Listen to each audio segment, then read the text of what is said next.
চাঁদপুরের সুপরিচিত মুখ সেনাবাহিনীর সাবেক মেডিকেল কোরের সদস্য হুমায়ুন কবির খান দুনিয়াতে বেঁচে নেই। দীর্ঘদিন অসুস্থ থাকার পর জীবনের সাথে যুদ্ধ করে অবশেষে দুনিয়ার মায়া ভুলে গিয়ে চিরতরে পরপারে চলে গেল সেনাবাহিনীর মেডিকেল কোরের সদস্য হুমায়ুন কবির খান।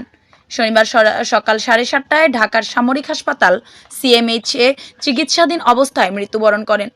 মৃত্যুকালের সময় তার বয়স ছিল 56 বছর। হঠাৎ করে হুমায়ুন কবির খান জিবিএ ভাইরাসে আক্রান্ত হয়ে শরীর নিস্তেজ হয়ে যায়। পরবর্তীতে তাকে ঢাকায় চিকিৎসা দেওয়ার পর দ্রুত ভারতে চেন্নাই নিয়ে যাওয়া হয়। সেখান থেকে সুস্থ না হয়ে পুনরায় দেশে ফিরে আসে। তার অবস্থা আশঙ্কাজনক দেখে তাকে ঢাকার সেনাবাহিনীদের তত্ত্বাবধানে থাকা সামরিক হাসপাতাল সিএমএইচে ভর্তি করে আইসিইউতে রেখে চিকিৎসা করানো হয়। দীর্ঘ মাস জীবনের সাথে যুদ্ধ করে অবশেষে চিরতরে দুনিয়া ছেড়ে চলে গেল। ঢাকা থেকে তার লাশ চাঁদপুরে এনে জানাজা শেষে পারিবারিক কবরস্থানে দাফন করা হবে। হুমায়ুন কবির খান তার 2 স্ত্রী ও 4 মেয়ে রেখে যায়।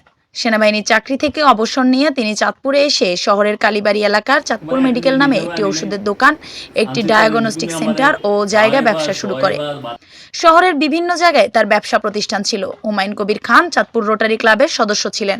তিনি চাঁদপুর সদর উপজেলার 11 নং ইব্রাহিমপুর ইউনিয়নের 2 নং ওয়ার্ড দোকানঘর সংলগ্ন আকবর খান বাড়ির বাসিন্দা।